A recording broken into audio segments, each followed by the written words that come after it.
So while autism doesn't affect me as a person, my little boy Matthew, he is 7 in the summer. He was diagnosed finally with autism when he was 4 years old, and he suffers also with some sensory seeking needs, and he goes to a special school, a really good one, locally nearby. So as a parent with a child that has autism, it's all about routine. It's all about making sure that Matthew doesn't feel anxious in his surroundings. So we use lots of verbal cues and pictures to really help him understand his daily routines, summer holidays and weekends. Otherwise he'd feel really anxious. So it's a bit like at the beginning of the first lockdown when we all didn't really know what was going to happen and what was going on. We felt nervous about the situation, and that's how any autistic person feels on a daily basis. So it's about really putting in a clear structure in place to help that person. What makes autism great? I think anybody with autism, and the fact that neurologically their brain is working in a completely different way from other people, and they can handle everyday life and situations and still succeed, I think that makes them superheroes. And in my opinion, they are all heroes.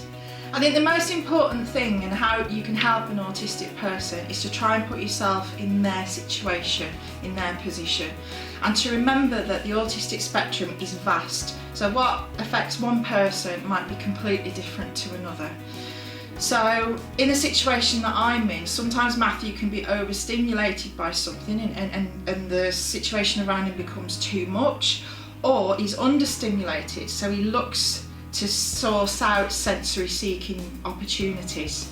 So for example, the way that I like to explain it, imagine you've just woken up, but you've woken up in the middle of a busy supermarket on a Saturday afternoon. Imagine how you would feel from the sounds, the hustle and bustle, the people, the lights. That would be overstimulating. Times that by 10 and you're starting to understand how an autistic person feels on a daily basis.